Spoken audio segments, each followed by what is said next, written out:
नमस्कार दोस्तों, चलिए शुरू करते हैं एक और नई कहानी। रहस्यमयी जंगल। श्यामपुर गांव, जो अपने हरियाली से भरपूर खेतों और शांत वातावरण के लिए जाना जाता था, गांव के पास ही स्थित था एक घना और रहस्यमयी जंगल जिसे लोग भूतरंग कहते थे।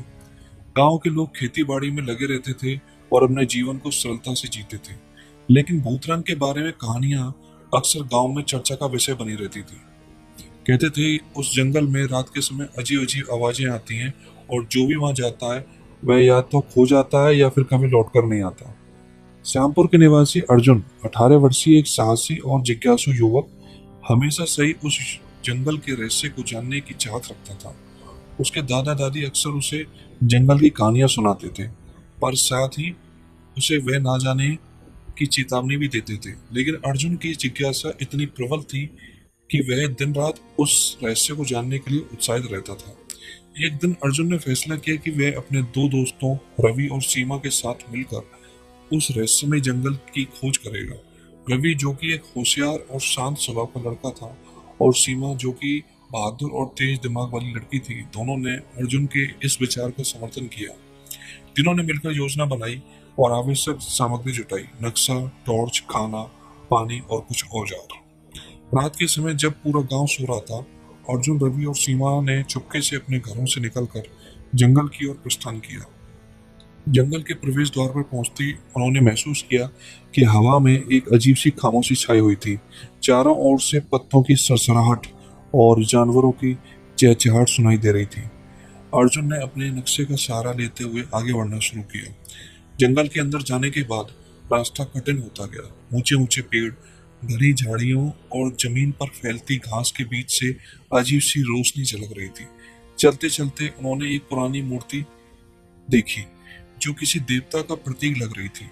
मूर्ति के पास ही एक पत्थर की स्लेट पड़ी थी जिस पर कुछ लिखावट थी। ये लिखावट क्या है? सीमा ने पूछा। अर्जुन ने स्लेट उठाई और पढ़ना शुरू किया। यह लिखा है कि जो भी इस मार्ग को पार करेगा उसे खजाने की ओर ले जाएगा, पर सावधान रहना। जैसे ही उसने यह पढ़ा, अचानक से जंगल में अजीब सी हवा चलने लगी। चारों ओर से पत्तों की सरसराहट और जानवरों की चहचहाहट ने वातावरण को और भी व्यवहार बना दिया। अर्जुन ने दोस्तों को संभाला और आगे बढ़ते रहे। कुछ घंटों की पैदल यात्रा के बाद वे एक साफ स्थान पर पहुंचे जहां एक प्राचीन मंदिर के अवशेष थे। मंदिर के पास ही एक पुरानी कुंड थी जिसमें से चमकती रोशनी आ रही थी। अर्जुन ने सोचा कि शायद यही खजाने की ओर संकेत है। जैसे ही वे मंदिर के पास पहुंचे, हवा में ठंडक फैल गई। मंदिर के दरवाजे पर एक बड़ी सी आत्मा प्रकट हुई। आत्मा की आकृति पारदर्शी थी और उसकी आंखें गहरी थी। उसने कहा, तुम्हारे आने का कारण समझ आ गया है। यदि तुम इस खजाने को पाना चाहते हो तो तुम्हें 3 कठिनाइयों को पार करना होगा। अर्जुन ने साहसिक होकर बोला, हम तैयार हैं, कृपया हमें मार्गदर्शन करें। आत्मा ने पहली चुनौती बताई। पहली चुनौती है अंधेरे मार्ग में रास्ता ढूंढना। तुम्हें मेरे बताए मार्ग पर चलना होगा, अन्यथा तुम हमेशा के लिए यहाँ फंस जाओगे। तीनों ने आत्मा की बात मानी और अगली चुनौती को स्वीकार किया। आत्मा ने उन्हें एक पत्थर के चिन्हों से भरी एक मार्गदर्शिका दी जिसे उन्हें फॉलो करना था। अर्जुन ने नक्शे के हिसाब से रास्ता बताया और वे आगे बढ़ते रहे। रास्ता कठिन था, कई बार उन्हें लगता था कि वे रास्ता भूल गए हैं, पर अर्जुन ने हार नहीं मानी। दूसरी चुनौती के लिए आत्मा ने उन्हें एक गुफा में भेजा जहाँ अंधेरा था और आवाजें आ रही थी। गुफा के अंदर उन्हें अजीब सी छायाएं दिखाई दे रही थी जो उनके डर को बढ़ा रही थी। रवि ने सुझाव दिया, हमें शांत रहना होगा, डर हमारे निर्णय को प्रभावित नहीं कर सकता। वे आगे बढ़ते गए जब उन्हें एक खाई मिली जो उनके रास्ते में थी। रवि ने अपनी बुद्धिमत्ता से पास के पेड़ों से मजबूत लकड़ी की छटें इकट्ठी की और एक अस्थायी पुल बनाया। उन्होंने हिम्मत नहीं हारी और सुरक्षित पार हो गए। तीसरी और अंतिम चुनौती में आत्मा ने उन्हें मंदिर के गहरे हिस्से में भेजा, जिन्हें उन्हें खजाने तक पहुंचने के लिए एक भयानक भूल भुलैया से गुजरना था। भूल भुलैया में उन्हें कई भूल से मार्ग भटकने का खतरा था, लेकिन उन्हें सीमा की सूझबूझ पर भरोसा था। उन्होंने देखा कि भूतिया छायाएं उन्हें रोकने की कोशिश कर रही थी, पर अर्जुन ने उन्हें धैर्य से आगे बढ़ाया। अंततः तीनों ने खजाने तक पहुंचने में सफलता पाई। खजाना वास्तव में सोने चांदी के सिक्के, कीमती रत्न और प्राचीन वस्तुओं से भरा हुआ था।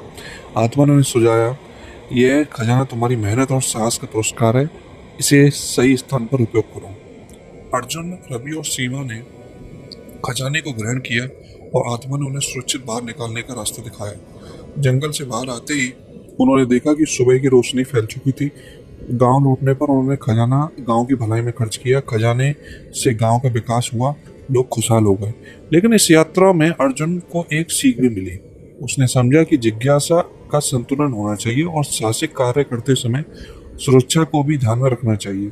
उसने अपने दोस्तों के साथ मिलकर गांव में सुरक्षित मार्ग बनाने का भी कार्य शुरू किया, ताकि भविष्य में कोई भी और भी ऐसी यात्रा को पार न करे। एक दिन जब अर्जुन अपने दोस्तों के साथ पीपल के पेड़ के नीचे बैठा हुआ था, उसने सोचा कि उसकी इस साहसी यात्रा ने उसे क्या क्या सिखाया। रवि ने पूछा, अर्जुन, अब तुम्हें क्या करना है? अर्जुन ने मुस्कुराते हुए जवाब दिया, हमने इस खजाने से गांव का विकास किया है। अब हमारा काम है कि हम दूसरे की मदद करें और इस जंगल के रहस्यों को सुरक्षित रखें। सीमा ने कहा, सच कहा तुमने। हमें अब इस जंगल के बारे में समझना है ताकि हम इसे और भी बेहतर बना सकें। तीनों ने मिलकर यह वादा किया कि वे हमेशा एक दूसरे का साथ देंगे और गांव के लिए कुछ भी कर सकते हैं। उनकी दोस्ती और भी मजबूत हो गई और उन्हें अपने अनुभवों को बहुत आगे तक लिया और उससे बहुत कुछ सीखा। गांव लौटने के बाद अर्जुन, रवि और सीमा ने महसूस किया कि जंगल का रहस्य अब समाप्त नहीं हुआ है। गांव में कुछ अजीब घटनाएं होने लगी। रात के समय में अजीब सी रोशनी जंगल से निकलने लगी और गांव के बच्चों ने वहां की कहानियां सुनने की कोशिश की।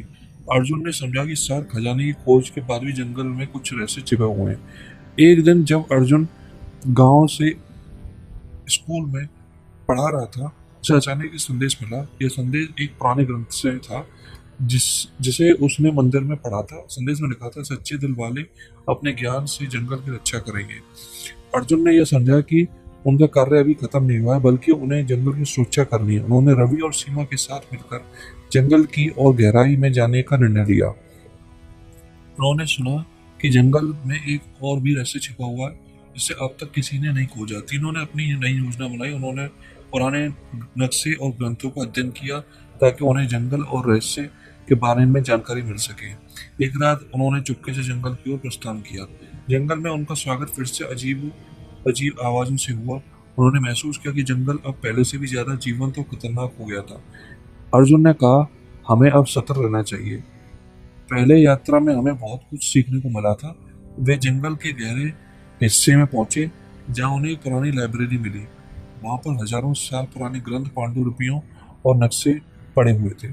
सीमा ने उन ग्रंथों को पढ़ा और पाया कि वहां एक और खजाना छिपा था जिसे खोजने के लिए एक विशेष मंत्र का उच्चारण करना पड़ता था। मंत्र से ही खजाने तक पहुंचना संभव था, लेकिन मंत्र का गलत उच्चारण करने पर भारी दुष्परिणाम हो सकते थे। तभी जंगल की आत्माओं ने उन्हें चुनौती दी। आत्माएं उनकी परीक्षा में आई और उन्होंने भ्रमित करने लगी। अर्जुन ने धैर्य बनाए रखा और उन्होंने मंत्र को सही से पढ़ा। मंत्र के उच्चारण के साथ एक प्रकाश की लहर तोड़ी और वे खजाने तक पहुंच गए। इस बार खजाना न केवल धन से भरा था, बल्कि ज्ञान की अमूल्य पुस्तकें भी थी। खजाने के साथ ही उन्हें एक प्राचीन अभिलेख मिला जिसमें जंगल के संरक्षित रहने का तरीका भी लिखा हुआ था। अर्जुन ने समझा कि उनका कार्य अब जंगल की रक्षा करना है। उन्होंने यह सुनिश्चित किया कि खजाना और ज्ञान गांव की इस भलाई के लिए इस्तेमाल हो। लेकिन जैसे जैसे वे बाहर निकलने लगे, उन्हें महसूस हुआ कि आत्माएं अब उनके साथ नहीं थी। उन्होंने समझा कि आत्मा ने उनकी मंजिल तक पहुंचाने के लिए रास्ता दिखाया है। अब अर्जुन और उसके दोस्तों का काम था जंगल के रहस्यों को सुलझाना और गांव के लोगों को इस बारे में जागरूक करना। गांव लौटने पर उन्होंने गांव के लोगों को अपनी यात्रा के बारे में बताया। गांव वालों ने उनकी बहादुरी की सराहना की, उन्हें गांव के संरक्षक के रूप में नियुक्त किया। उन्होंने जंगल की रक्षा के लिए कई उपाय किए और गांव में सुरक्षित मार्ग बनाए। इस प्रकार अर्जुन, रवि और सीमा ने न केवल खजाना पाया, बल्कि उन्होंने अपने गांव के लिए एक नई दिशा निर्धारित की। उनका नाम गांव में सदियों तक याद रखा गया और उनकी कहानी ने आने वाली पीढ़ियों को भी प्रेरित किया कि साहस, दोस्ती और ज्ञान के साथ किसी भी चुनौती को पार किया जाता है। तो दोस्तों, आप सुन रहे थे कहानी रहस्यमयी जंगल। धन्यवाद।